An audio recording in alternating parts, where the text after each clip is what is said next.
Welcome back, Self Made Nation, to the Cash Rich Exit podcast. This is Colleen O'Connell-Campbell, wealth advisor at RBC Dominion Securities, and your host. Here on the podcast, we dive deep into the strategies and stories behind successful business exits. Today, we're joined by Ed Hansen, a seasoned serial entrepreneur, coach, and leader.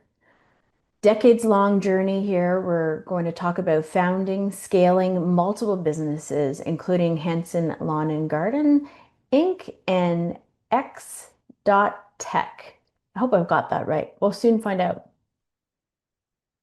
You may have seen and heard him via his Monday Matters, a mindset video segment on LinkedIn. And I'm hoping that we're going to be tapping into and unpacking some of that foundational mindset and strategic playbook that Ed uses and has used across multiple ventures to build, grow, and eventually exit. Do all of that with clarity and purpose.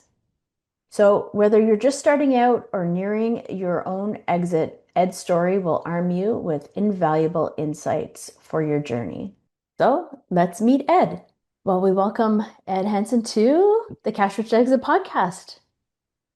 Thanks, Colleen. Excited to be here. This is fun. Of course it is. Always great when you can have a conversation, and even better if it leads to supporting and helping all the people in our ecosystem. Do you know something? I think that when you start, or at least for me anyway, I think that's a development along of my path. I originally started thinking that you kept everything a secret. And you kept all these Mm. things like, I'm not going to tell anybody because you might find out. And you learn what you learn from other people and fear that they're going to find out what you're doing. Now, I would tell everybody everything. I barely think there's a hidden secret. I think you try to unload as much information as you possibly can, especially if it can help someone else. There you go. Yeah. There you go. Well, um, would it have been something somebody said or did that inspired you to start your first business, Ed? Yeah, well, that's a tough one actually. My if I was to go back to my like first business, Hmm. um yeah, I don't think it was anything inspiring. It's just that my dad's allowance wasn't enough money for me. I had all my little jobs around the house, but they weren't enough. So to be honest, I wanted more money. So I Valid. decided, hey, I Hey. got to get out there and do it. And actually, though, that in hindsight, though, it was my dad's inspiration to push me that, well, if you want more money, go get it, go Hmm. make it. So, I started doing all sorts of things from paper routes to cutting grass for neighbors to taking garbage out for senior citizens around the neighborhood. Whatever works. So that your bug to be a business owner started young. You've built and led multiple businesses. Can you give us like a sense of what that just broadly, because sounds like there's a lot of them, what that's looked like? Yeah.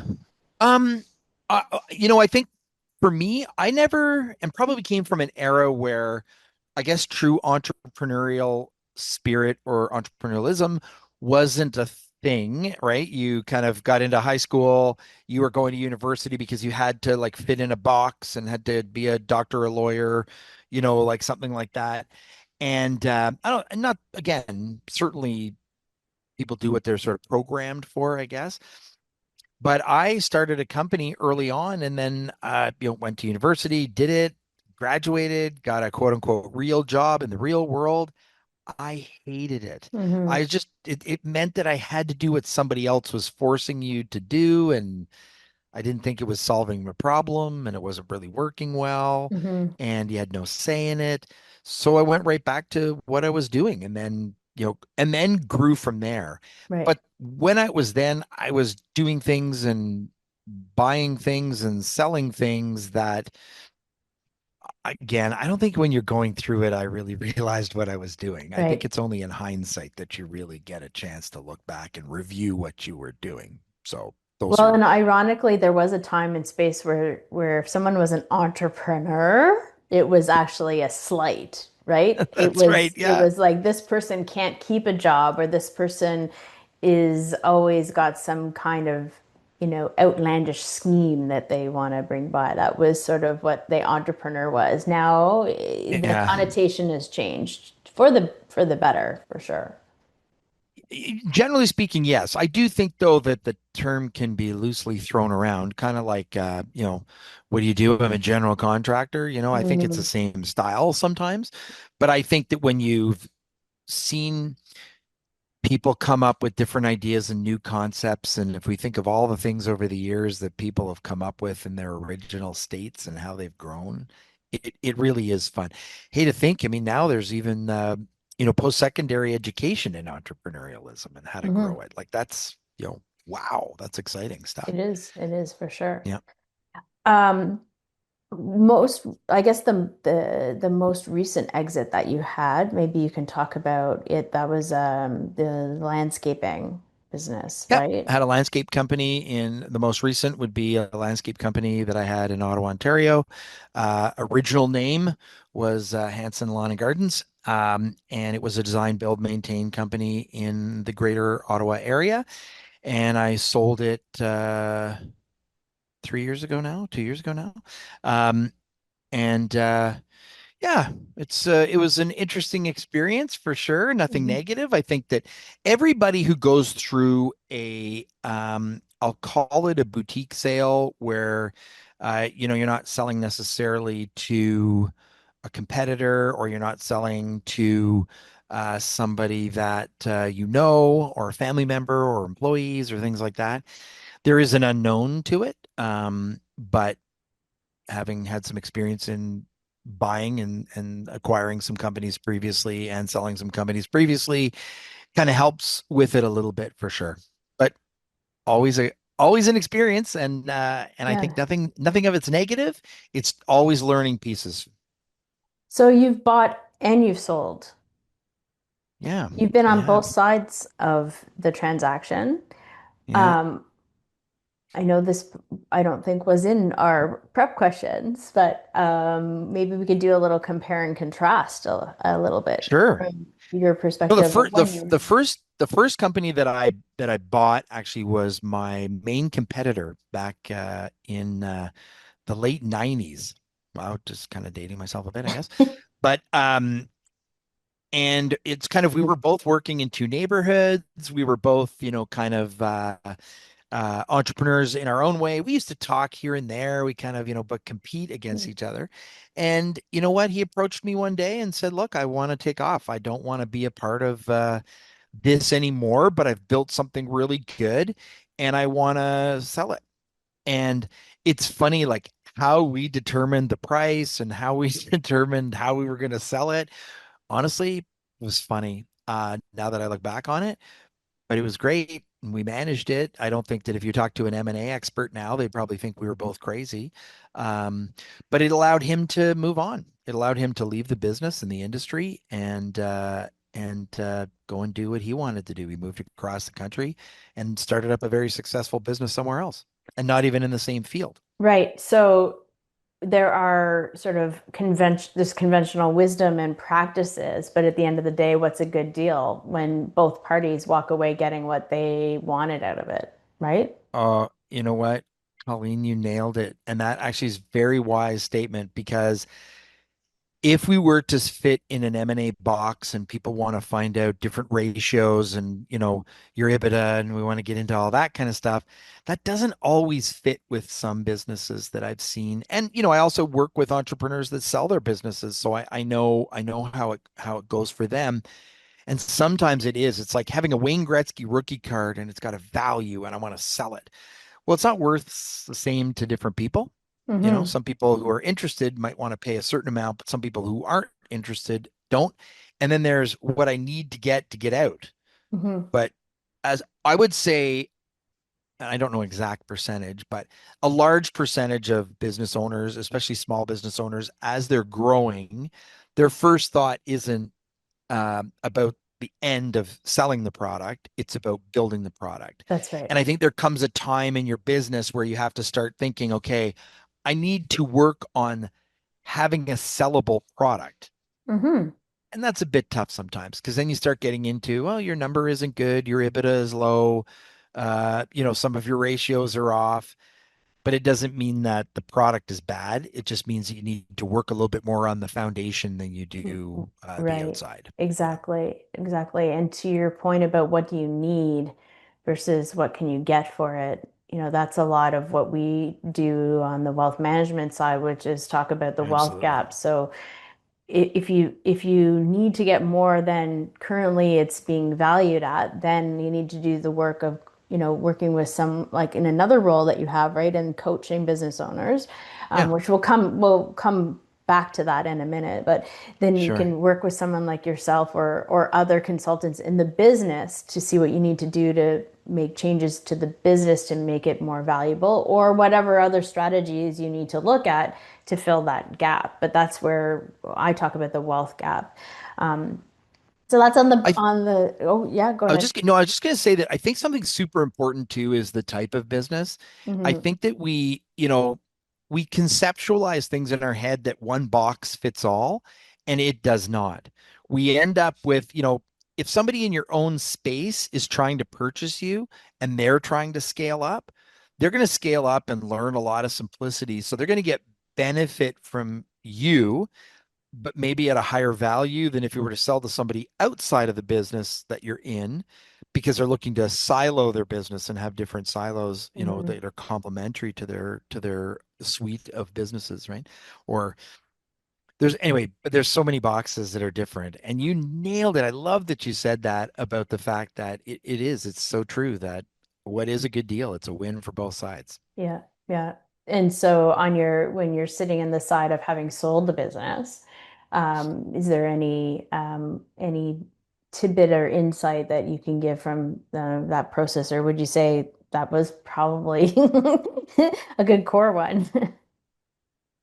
Um, I think it's very different when you look at it in a sort of a cold calculated room, right? Like Mhm, if you say, I'm going to sell a business, it's an entity, it's an item. But most people, when they start a business, and that's probably why founders are probably the biggest nightmare in every business, is that they get in the way. And what their problem is that they have this vision from the start. It gets going, it's live, it moves on, it's a big beast, but then that's when business people get in and entrepreneur people are out, and they start to tamper with numbers, and they want to make sure that the accounting is correct as opposed to the vision and the passion, right? mm, And by the way, you need them all to fit together to in a box, but that box has to change as time goes on. But I I think that you just got to get ready for what's going to happen. And what does that mean? You got to listen to people who've probably gone through the experience a bit more than you'd like sometimes. mhm. And I think that I always love when you hear somebody's going through the process and the reality is, oh, that's not going to happen to me. I'm not going to do that.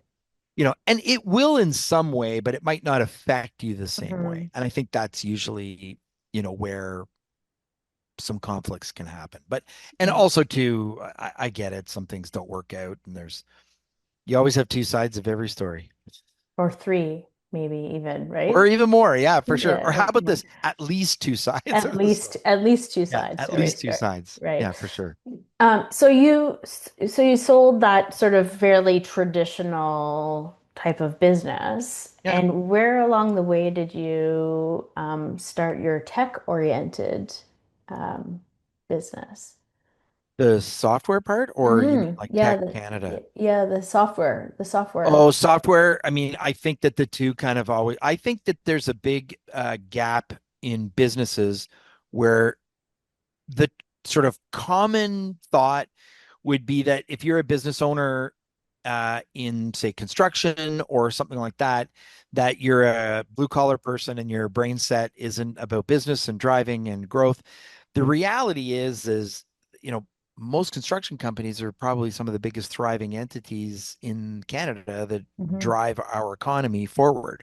And that's small businesses all the way through to, major large corporations. But I think you have to be savvy in as many things as you possibly can. And I think that software is something that's really important to drive, your business forward and solve problems.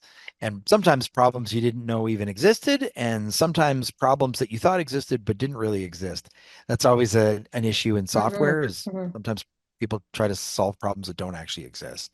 But the Right. ones that are successful, like if you were to ask somebody, you know, do you think you could do every single computation on your phone? 20 years ago, people would have probably said, oh, no, forget that. Now you don't even need your laptop. You can just use your phone for everything and it'll perform just as well or better than what you thought. So did we know that that was a problem? No, but someone did. Like someone thought, I know this Hmm. is going to be great and we're going to Hmm. go for it. So, but yeah, no, always had it as a component and driving it forward for sure. Okay. And you still own and participate in that business. You haven't exited from No, the tech arm. So with tech, there's continuous updates and innovation, right? As AI, computing speed, all of those things. Yeah. biggest one is user interface more than anything Okay. in the technology. And I'm going to say technology for me because I'm also in a Tech Canada chair. So Hmm. I always think of those two as like kind of Right. miss ones. But the technology space, the biggest thing I think is we have generational gaps and we have different generations use products in a different way. And when you work in a space or you have a space where all sorts of different generations are going to use that interface, how do they use that interface? Because if they don't use it and use it well and understand it well and can't conveniently move around in it, they're going to have a problem. Like, Hmm. and then the product becomes, kind of irrelevant to people, right? And it can't carry on unless everybody has that kind of viewpoint. Like I always look at cars as being the best example of that. My generation might have taken auto mechanics in school and Hmm. they might have understood how to change a tire, change a spark plug because the spark plug was actually accessible when you lifted up the engine, you could see it. You even knew that if your carburetor was gone, you could lift the lid and pop it with a screwdriver to get it going. I mean, these are things that people just knew how to do because that's how they had to get it. As the engine evolves and gets better and Hmm. better and better and easier to use, then less people know how to use the engine. They Right. don't know how to jump a battery or change a car, any type of element within the engine. So does it mean that they know you? But I think as it gets better and tighter, that generation would actually know it. I think there's a slice generation that knows computers in a much different way. I Hmm. think that now just because kids are good at it doesn't mean they know how it works Right. or how they know how the superhighway works. So I think, but anyway, that to me is the Yeah. biggest one is having a 50-year-old be able to look at a piece of technology the same way a 20-year-old would. Hmm. And the company is called Ext.tech, or do I have the name? Ext.tech. Tech. Okay, Yeah. Ext.tech. And it grew out, it's a company that grew out of your landscaping business, is that right? Like it Yeah, so basically it it provides it a yeah, that product itself, basically what it does is it runs landscape companies and it runs them from start to finish. It does everything from invoicing to Mhm. CRM to budgeting to estimating, route optimization. We have tons of AI in it that Mhm. now runs and can help you optimize things so that your field staff can communicate with clients. It can optimize a route if you need to be the most efficient and cost effective, so it saves fuel. It's good for the environment. Like the list goes, on and on. Mhm. And the best part is it can be used by people in similar spaces. So you don't have to be a construction company or a landscaping or a lawn mowing company or a garden company. You could be combos of each. Right. Snow removal is a big Mhm. component of that as Mhm. well. That use it as well. It's a great, really great product, and we work very hard at making it accessible to everybody from the owners to the employees and the staff that use it. But it's a constant evolution. You got to keep working at it all the time. Yeah, so that's an ongoing enterprise that you have right now. And then there's the other tech, which is TEC, which is the coaching Tech is the element. Executive Committee Canada. Yeah. So that I was a member of a tech group when I had my business and I loved it. It was one of the best experiences I ever had as a business owner.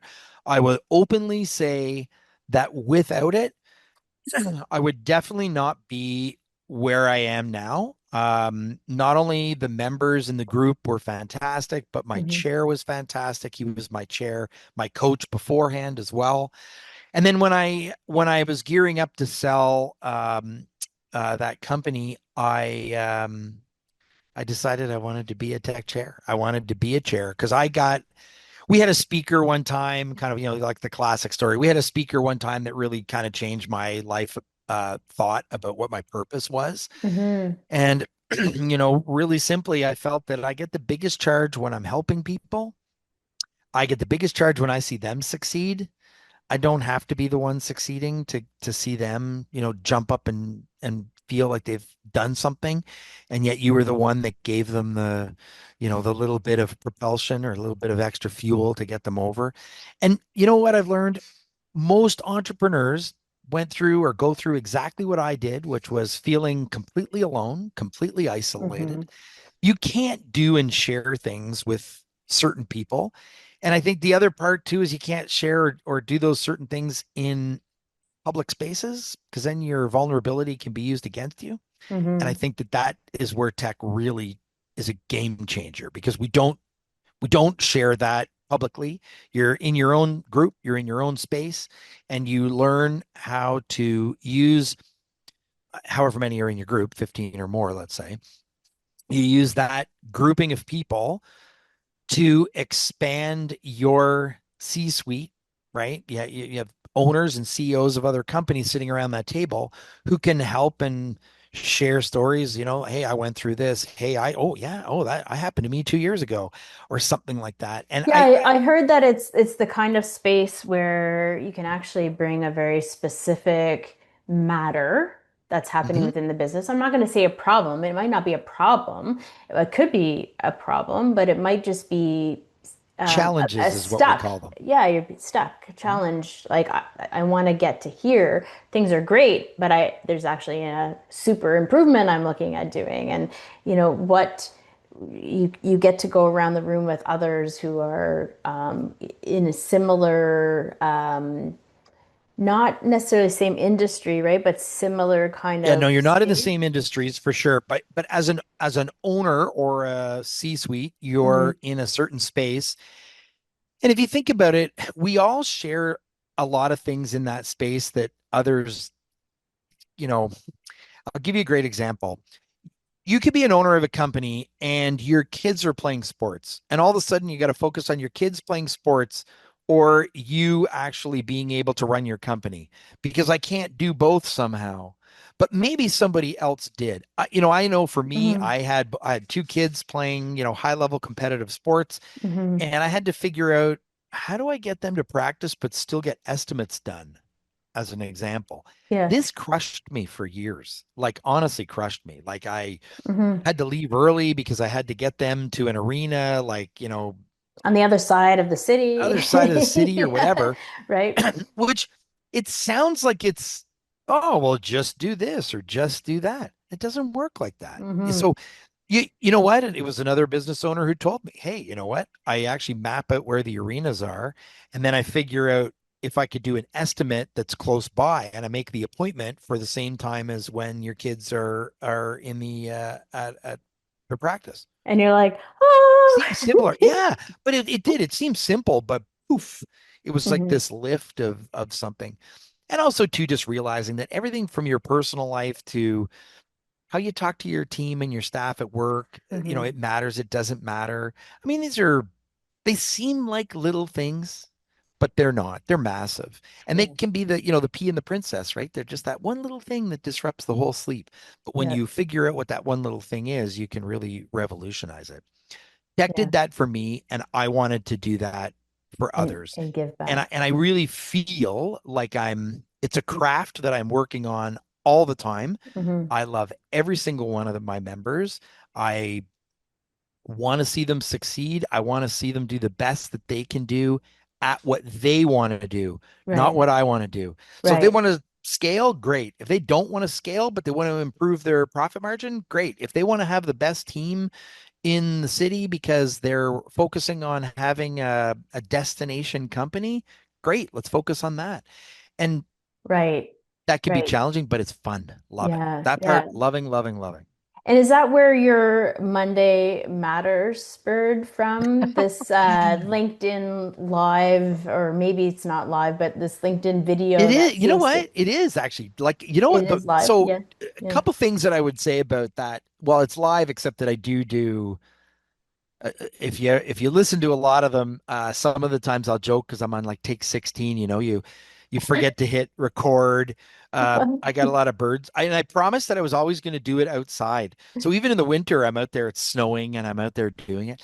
Um, in essence, yes, it came mostly from tech, but where it really came from for me was that we always think that everything that came before is what stops us from doing what we want to do moving forward. Mhm. And Monday, it could be any day of the week, but Monday is the greatest time to let go of last week and just get better this week. It doesn't matter what it is, too. Maybe you want to sell something to a customer. Maybe you want to do a better job for your voice. Maybe you want to lose a pound this week. Maybe you want to make sure you go for a run. It doesn't matter, Hmm. but it's something. And I actually did it for myself to really say it. I just wanted to inspire myself at first. And in a weird way, it has developed a very big following. So, Following. Yeah, yeah, I'm pretty sure that's how I noticed you initially. I mean, I'm posting on LinkedIn quite a bit. I meet a lot of people through LinkedIn, or when I'm out at gatherings, yeah, that's kind of my business card now rather than I have business cards, but it's like, well, are you on LinkedIn? Great, let's connect. And then when you go in afterwards and kind of go, oh, I just met the person, but wow, there's like all this other really interesting things. So that now I'm like, wow, I really do need to reach back out to this person.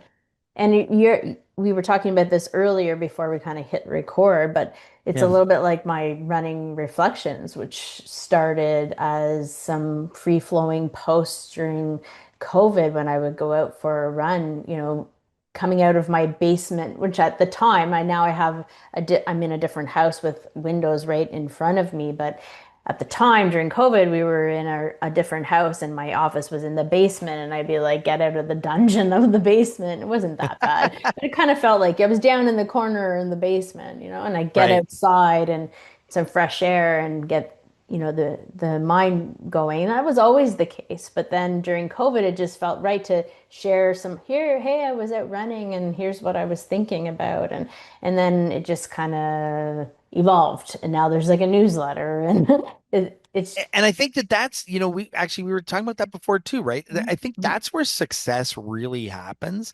It's not when you force something. I mean, I did not expect the following that it has. I did not expect any of it to come from it. I legitimately thought at first that I was just going to do this for myself, do it a couple of Mondays in a row.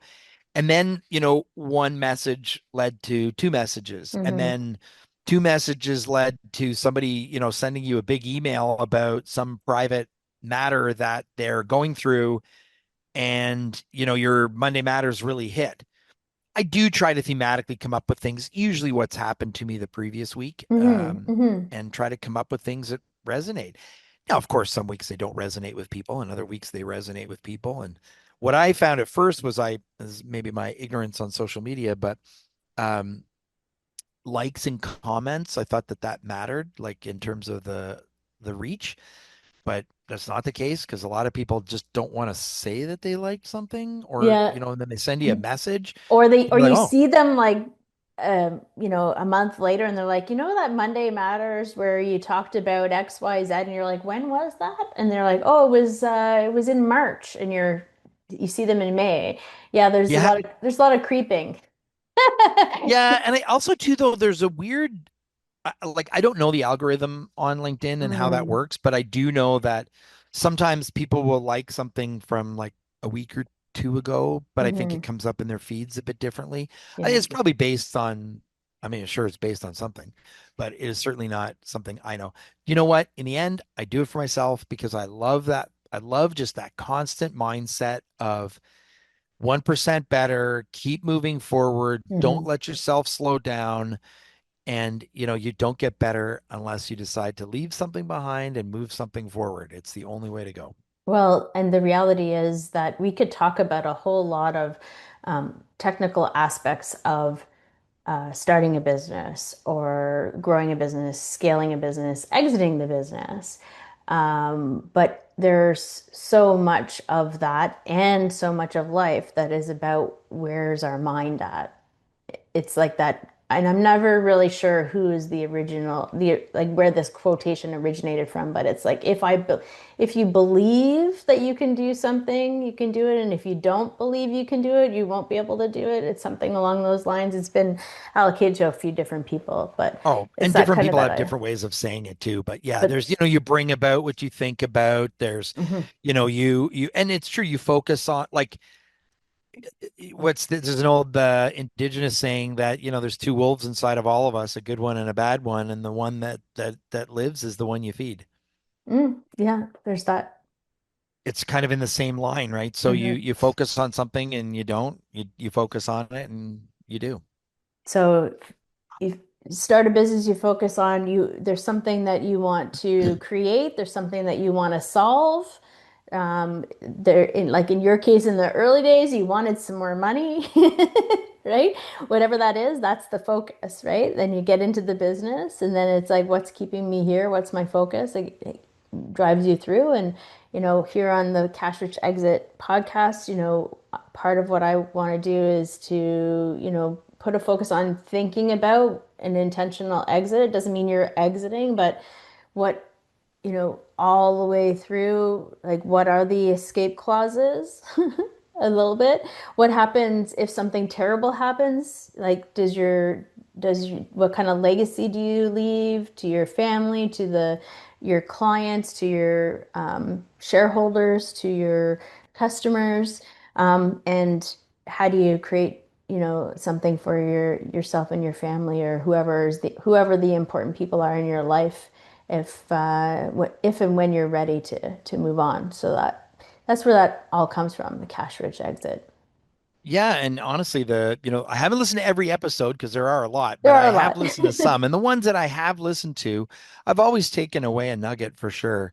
And you're right, when it comes to like, buying and selling things, you know, there's a formal way, there's all sorts of different things. There's all new thought concepts and ideas and ways you can do things.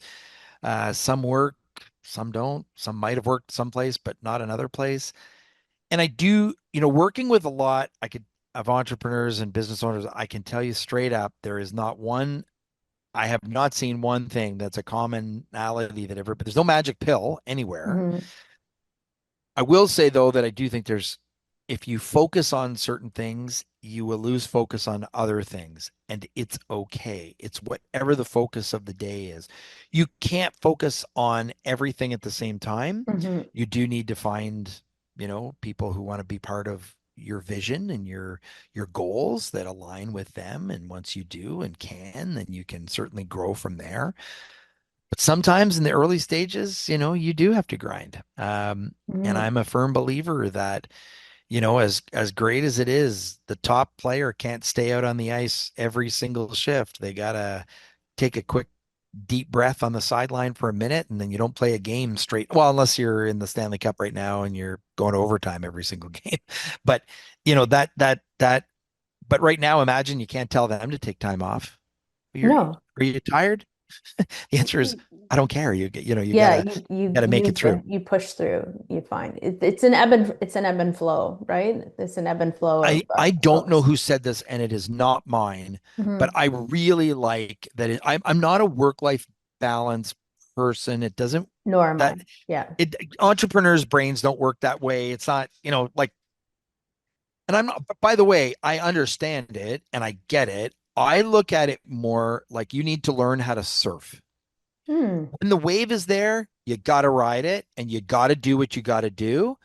And then the rest of the time, when you're on shore, you're deciding what you're going to do. You're going to think about it. You're going to grow. And then once you decide to commit to it, you got to paddle out. You got to get yourself out there so Right. that you're ready to ride that wave.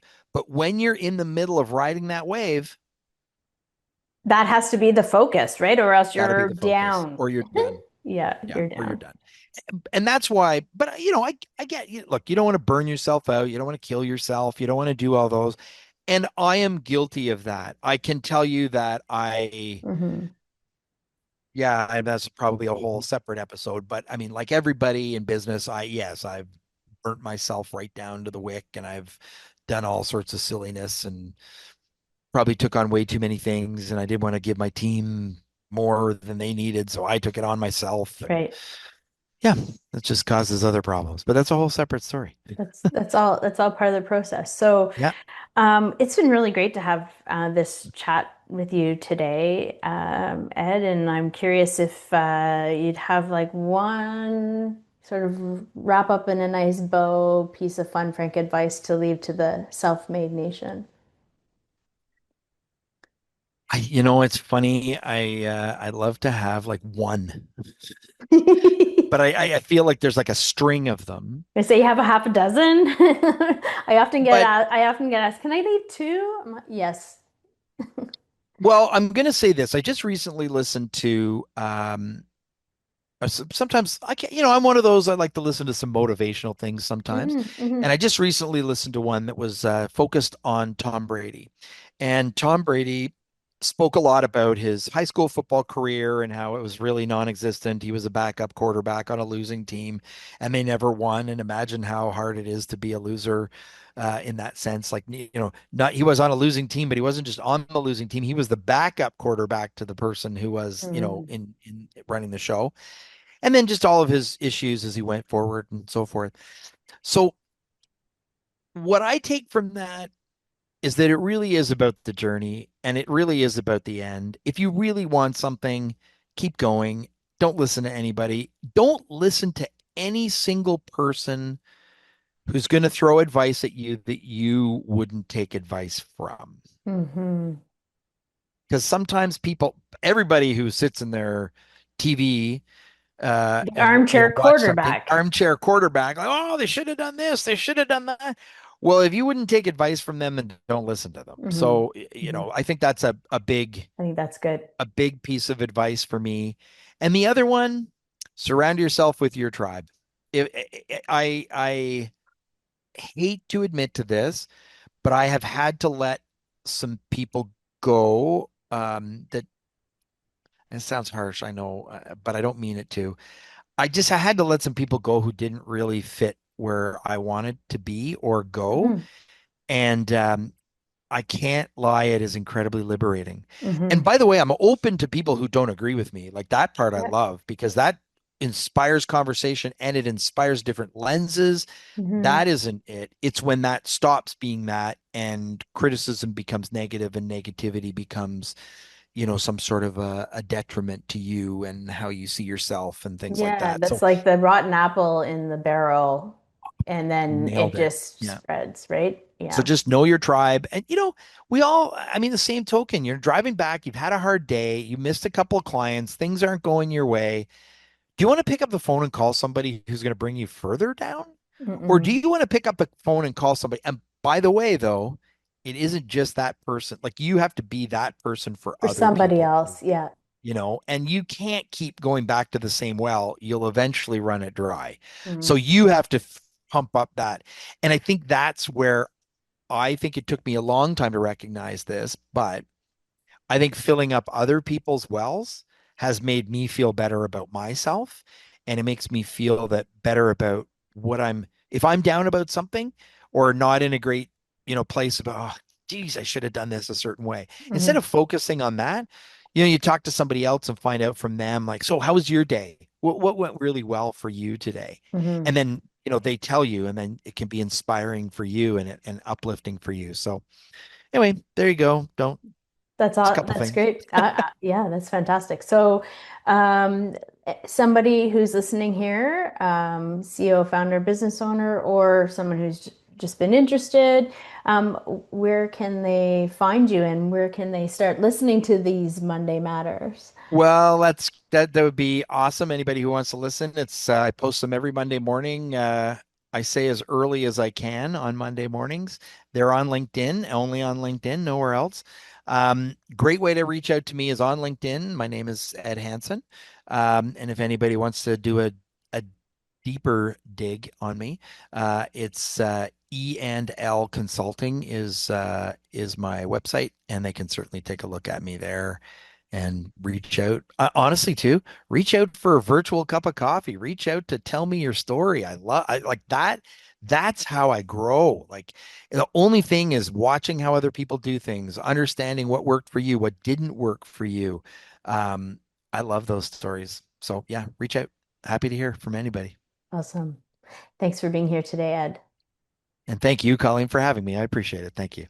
Well, big thank you to Ed Hansen for sharing highlights of his entrepreneurial journey, along with mindset galore. Well, Ed's story reminds us that success isn't just about the end game, it's about the entire journey.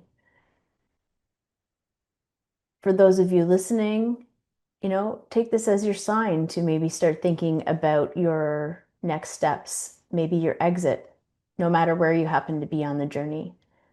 Self-Made Nation, you know what's next. I'm going to say, if you are thinking about your own exit, I invite you to connect and engage with me on LinkedIn or to reach out and have a one-on-one wealth gap analysis. We can do that in person over a cup of coffee, or we can do that virtually, cup of coffee optional. Thank you for listening today. I'm looking forward to welcoming you back again soon. I'm Colleen O'Connell-Campbell, Wealth Advisor at RBC Dominion Securities. TTFN. Ta-ta for now.